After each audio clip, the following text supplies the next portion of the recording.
Hello बच्चों, इस video में हम लोग कुछ इंपॉर्टेंट क्वेश्चन देखेंगे जो आप लोग के एग्जाम के आने आने में 100% चांस है। चलिए उससे पहले हम लोग सिलेबस समझ लें। आप लोगों के एग्जाम में साइंस में जो बहुविकल्पी प्रश्न आएंगे वो 20 प्रश्न होंगे, एक एक नंबर के होंगे, टोटल 20 नंबर के होंगे। और जो लघुत्तरीय प्रश्न होंगे वो 8 प्रश्न होंगे, एक प्रश्न 4 नंबर का होगा, टोटल 32 नंबर होंगे।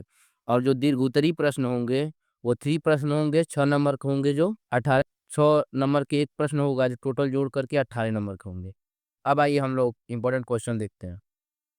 एमसीक्यू का पहला क्वेश्चन जो है, Fe2O3 प्लस 2Al रिएक्शन करके प्रोडक्ट बनाता है, उत्पाद बनाता है Al2O3 प्लस 2Fe।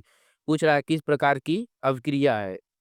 अब यहाँ पर हम लोग देखेंगे जो Fe2O3 है, यहाँ पर Fe जो है वो प्रोडक्ट में अलग हो गया है, O3 जो है वो Al के साथ जा करके प्रोडक्ट यानी उत्पाद में जुड़ गया है।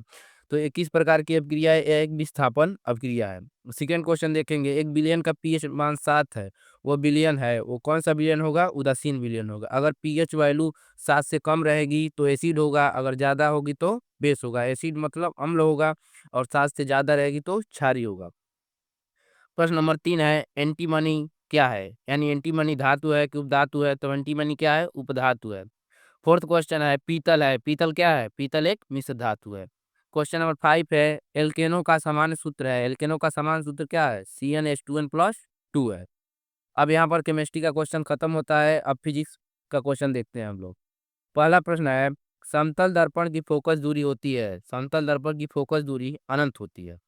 प्रश्न नंबर दूसरा जो है, एफ और आर में संबंध है। एफ का मीनिंग है फोकस और आर का मीनिंग है रेडियस। फोकस और रेडियस में क्या संबंध है? तो हम लोग जानते हैं एफ इक्वल टू जो होता है R/2 होता है। तो यहाँ से हम लोग इसका मल्टीप्लाई एफ का 2 करेंगे तो 2F हो जाएगा, यानी R इक्वल टू हो जाएगा 2F। वही यहाँ पर लिखा गया है।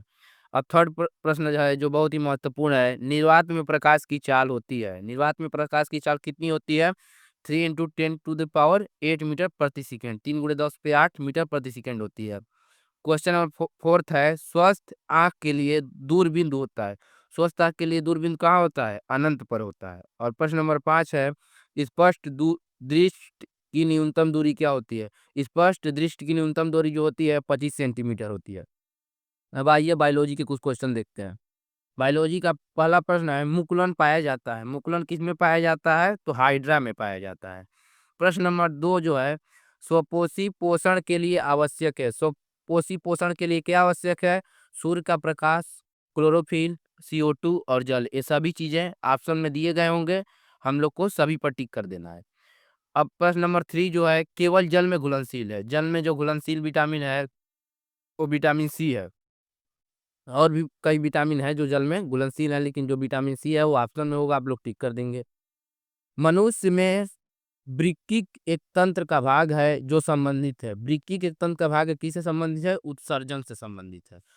तो लघुत्तरी प्रश्न पर चलते हैं। पहला प्रश्न है, ओम का नियम क्या है? ओम का नियम क्या है? ये बहुत ही ज्यादा इंपॉर्टेंट क्वेश्चन है। अब इसका आंसर देखिए आप लोग। यदि किसी चालक की भौतिक अवस्थाएं अपरिवर्तित रहे तो चालक में उत्पन्न विभवांतर चालक में बहने वाले धारा के अनुकरणपाती होता है। यानी अगर अगर कोई चालक है, चालक का अर्थ होता है जिसमें विद्युत धारा आसानी से प्रभावित किया जा सके। अगर कोई चालक हम लोग लें और उसमें हम लोग विभवांतर डेवलप करें या फिर विभवा बैटरी से कनेक्ट कर दें तो उसमें क्या उत्पन्न हो जाएगा? विद्युत धारा उत्पन्न हो जाएगा, जो किसके अनुकरणपाती होगा? उत्पन्न विभवांतर के। अब यहाँ पर अनुकरणपाती का साइन हटाने के लिए हम लोग क्या यहाँ पर यूज करेंगे? आर। आर क्या है? रेजिस्टेंस, जो प्रतिरोध होता है। अब हम लोग क्वेश्चन नंबर सेकंड पे चलते हैं। क्वेश्चन नंबर सेकंड क्या? उदासीनीकरण अभिक्रिया क्या होता है, इसको समझाना है। अब उत्तर देखिए कैसे आप लोग लिखेंगे अपने परीक्षा कापी में। वो अभिक्रिया जिसमें अम्ल तथा क्षार क्रिया कर जल तथा लवण बनाते हैं, उस अभिक्रिया को उदासीनीकरण अभिक्रिया कहते हैं। उदाहरण आप लोग के सामने है, NaOH प्लस HCl रिएक्शन करके NaCl प्लस H2O बनाता है। नंबर 3 हम लोग का जो है बहुत ही इंपॉर्टेंट है, मोस्ट इंपॉर्टेंट है। पीएच की परिभाषा दीजिए। पीएच की परिभाषा हम लोग को बताना है। तो पीएच क्या होता है?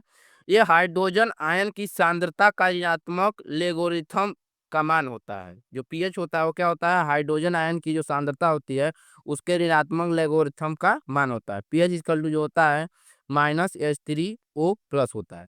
अब शुद्ध जल का पीएच मान आ सकता है आप लोग के पेपर में, तो आप लोग क्या बताएंगे? 7। शुद्ध जल का पीएच मान क्या होता है? 7 होता है। अगर एसिड है, एसिड का मतलब क्या होता है? अम्ल। तो अम्ल का पीएच मान 7 से कम होगा, ये आप लोग याद रखिए। और अगर वहीं कहीं बेस है, बेस यानी क्षार, तो क्षार का पीएच मान क्या होगा? 7 से अधिक होगा। तो पीएच जो है आप लोग ऐसे भी कह सकते हैं, पीएच वैल्यू जो होती है वो अम्ल और क्षार के दोनों के बीच में डिफरेंशिएट करती है, यानी दोनों के बारे में अंतर को समझाता है, क्या? जो पीएच वैल्यू है। तो मिलते हैं आप लोगों से नेक्स्ट वीडियो में, तब तक के लिए ओके बाय।